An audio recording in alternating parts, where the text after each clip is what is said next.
तो भाई लोग कैसे हो आप लोग। तो स्वैलो द स्टार के नेक्स्ट नॉवल के एपिसोड नंबर 105 में आपका स्वागत है। तो चलिए शुरू करते हैं, लेकिन इससे पहले अगर आपने मेरे चैनल को सब्सक्राइब नहीं किया तो सब्सक्राइब करके बेल आइकन दबाना ना भूलें। तो जैसा कि हमने पिछले एपिसोड में देखा कि लू फेंग उन स्लेब्स को खरीद लिया था और अभी के दरमियान डॉकिंग के समय मैनेजर भी लू फेंग से मिलने आया होता है और अब फिर स्लेब्स का ट्रांसफ़र होने लगता है और यहाँ पे वो कहता है कि अब से आप इनका मास्टर होंगे और आप ही इनको पूरी तरह से कंट्रोल कर पाएंगे। और अब फिर लू फेंग के पास 16 स्टार लेवल्स के वॉरियर थे और 1000 स्टार ट्रैवल लेवल 9 के स्पीड रीडर्स थे। अब वुला लू फेंग को अपने पीछे आने के लिए कहता है और वो सेकेंड हॉल में जाता है जहाँ पर सारे स्लेब्स लाइन लगाकर खड़े थे और यहाँ पे वीकेस्ट स्लेब्स ही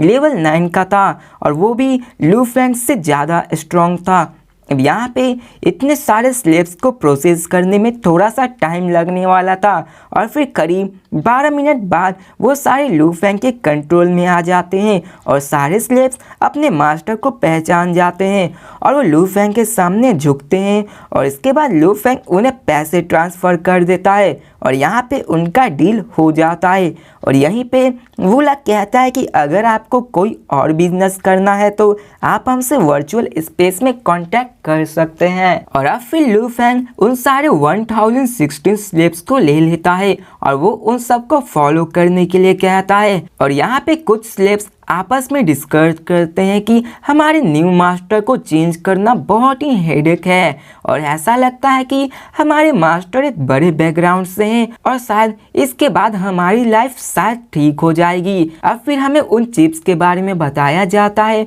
जो उन स्लेव्स को कंट्रोल करती थी कि उन चिप्स को बनाने में भले ही कम पैसे लगते थे लेकिन उनकी टेक्नोलॉजी बहुत ही एडवांस थी जो कि यूनिवर्सल बैंक के लेवल वाले बंदे को भी आराम से कंट्रोल कर सकता था। और अब फिर सीन चेंज कर हमें ड्रैगन स्टार स्पेस को दिखाया जाता है और फिर black dragon ship control room में हमें 3 स्टार लेवल 5 और 3 स्टार लेवल 1 के स्लेब्स को दिखाया जाता है और वो सब लू फेंग के पीछे खड़े थे और वो 1000 स्टार ट्रैवल्स 9 को अपने मैनेज किए हुए थे। अब वो सिर्फ ड्रैगन स्टार को छोड़ चुका था और लू फेंग के पास जितने गुलाम थे वो किसी भी प्लानिट को आराम से कॉन्कर कर सकता था। और अब फिर बवाता यहाँ पे स्पेसशिप को स्पीड करके बढ़ाता है और थोड़ी देर बाद ही वो डार्क स्पेस में चला जाता है। और अब फिर लू फेंग उन सारे स्लेब्स की ओर देखता है और वो उन ब्लैक मांगा रेस के देखता है और उस ब्लैक मैंग रेस के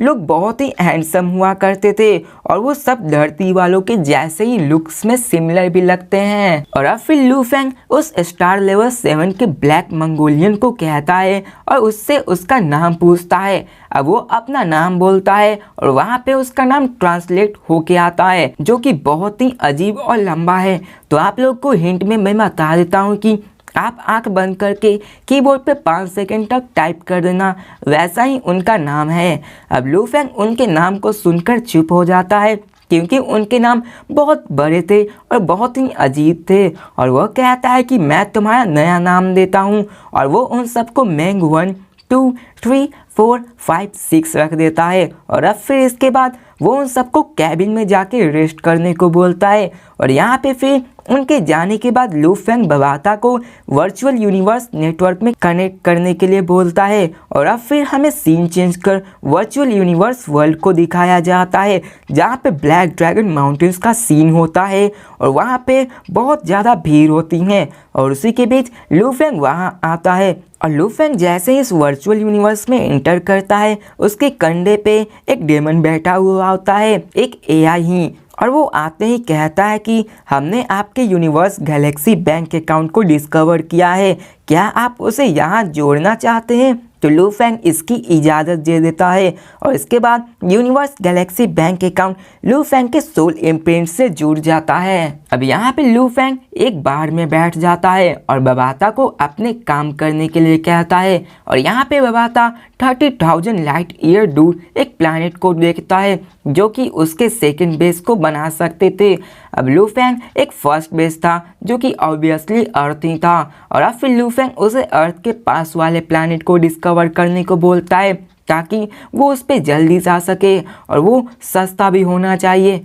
और वहाँ ज़्यादा पॉपुलेशन भी ना हो। तो बबाता ऐसे ही प्लैनेट को सर्च करता है और यहाँ पे बबाता थोड़ी ही देर बाद लू फेंग से कहती है कि मुझे वो प्लैनेट मिल गया, ये 1.180,000 लाइट ईयर अर्थ से दूर है और यहाँ पे पॉपुलेशन भी सिर्फ 2.1 बिलियन ही है और उसका कोल्ड और हॉट साइड है और वहाँ पे हमें कोल्ड साइड में 98 किलोमीटर लंबा 61 किलोमीटर चौड़ा वेयर हाउस है जिसे वो लोग 800 मिलियन सिल्वर डॉलर में दे रहे हैं और उसे मैनेज के लिए हर साल $600,000 सिल्वर ब्लू डॉलर उसे मैनेजर को देना पड़ेगा। अब ये सुनकर लू फेंग इसके लिए मान जाता है। लू फेंग उन्हें कांटेक्ट करने को बोलता है ताकि वो वहाँ के लैंड को ले सके। अब 3 घंटे बाद वहाँ का मैनेजर इसके लिए रेडी हो जाता है और अब फिर ऐसे ही दिन गुजर जाते हैं और 9 दिन बाद वो लोग उस बाईलैंड स्टार के पास पहुँचते हैं जहाँ पे लू फेंग ने उस वेयर हाउस को बुक किया होता है।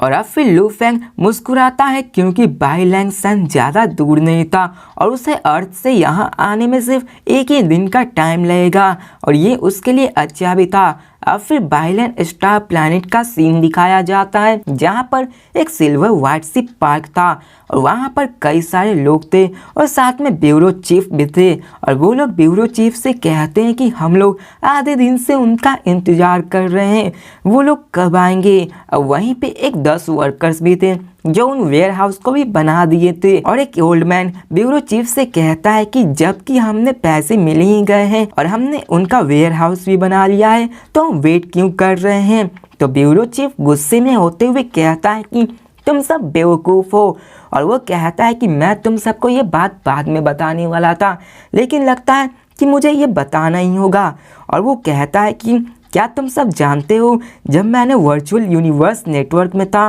और मैंने क्लाइंट से डील किया था और उसे साइन अप किया था तो तुम्हें पता है कि उसने किस बैंक अकाउंट से पैसे आए थे। तो वो लोग पूछते हैं कि किस बैंक अकाउंट से पैसे आए थे। तो ब्यूरो चीफ कहता है कि वो नेदर बैंक था। वहाँ के लोगों को इसके बारे में पता नहीं था क्योंकि वो नॉर्मल बैंक को यूज करते थे और वो कहते हैं कि ये कौन सी बैंक है। तो ब्यूरो चीफ कहता है कि ये यूनिवर्स गैलेक्सी के बैंक से थी। अब ये सुनकर वो सारे लोग चुप हो जाते हैं क्योंकि इस बैंक में कोई भी मामूली इंसान अपना बैंक अकाउंट नहीं खुला सकता था और इसने खुलाने के लिए भी minimum 100 million black dragon dollar होने चाहिए थे। अब ये सुनकर वो वर्कर्स कुछ नहीं बोल सकते थे और ब्यूरो चीफ उन सबको केयरफुल रहने को बोलता है और फिर थोड़ी देर बाद ही वहाँ क्लाइंट आ जाता है और उसे देखकर वो लोग खड़े हो जाते हैं और फिर वहाँ पे लू फेंग कहता है कि बाईलैंड स्टार चीफ बाटे आप कैसे हैं। तो बातें खुद को इंट्रोड्यूस करवाता है और कहता है कि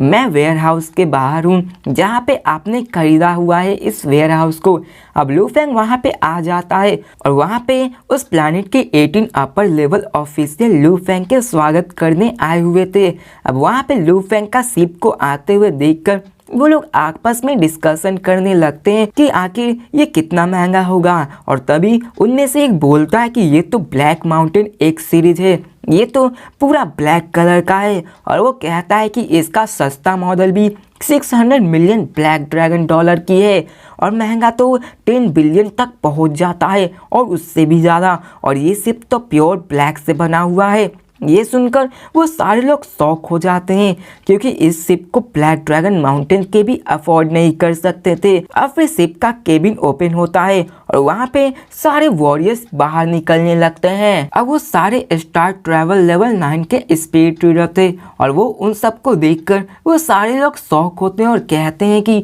ये तो आसानी से हमारे प्लैनेट को जीत सकते हैं क्योंकि यहाँ का स्ट्रॉन्गेस्ट फाइटर भी स्टार लेवल 1 का है और अगर इतने सारे स्टार लेवल 9 के फाइटर आ जाए तो वो उसे आराम से हरा सकते हैं। अब स्टार ट्रेवल्स लेवल के बाद स्टार लेवल के 5 ग्रुप निकलते हैं और वो सारे आके उन सबको लाइन लगाते हैं और फिर इसके बाद लू फेंग उन 3 स्टार लेवल 7 के प्रोटेक्शन में बाहर निकलता है। अब ये देखकर वो सारे लोग शॉक हो जाते हैं और वो लू फेंग के सामने अपना सर झुका लेते हैं और वो लोग सोचते हैं कि एक स्टार ट्रेवल 1 का बंदा जिसके पास 3 स्टार लेवल 7 का बॉडीगार्ड है, आखिर ये बंदा आया कहाँ से है। अब लू फेंग बाहर आता है और सीधे बाटिक को खोजता है और कहता है कि आप सब में से बाटिक कौन है। अब बाटिक आगे बढ़ता है और खुद को इंट्रोड्यूस करता है कि मैं बाटे हूँ और लू फेंग को रिस्पेक्ट देता है। अब बात की जाए सिल्वर ब्लू एम्पायर की तो उनके एम्परर को भी इतना अच्छा ट्रीटमेंट नहीं मिलता है। अब बाटे लू फेंग को उस वेयर हाउस के बारे में इंट्रोड्यूस करवाता है और उसके कैपेबिलिटीज के बारे में बताता है कि ये बहुत ही स्ट्रॉन्ग है और इसकी डिफेंसिव पावर एक इंटरस्टेलर बैटलशिप जितनी है और ये पूरा वेयर हाउस शिप के रिमेन से बनाई हुई है और ये बहुत ही ज़्यादा टिकाऊ भी है। यहाँ तक कि अर्थक्वेक के आने के बाद इसे कुछ फर्क तक नहीं पड़ेगा। तो भाई लोग इसी के साथ ये वीडियो भी खत्म होती है। तो मिलते हैं नेक्स्ट वीडियो में और देखते हैं कि लू फेंग क्या करता वहाँ पे। तो मिलते हैं नेक्स्ट वीडियो में, तब तक के लिए बाय।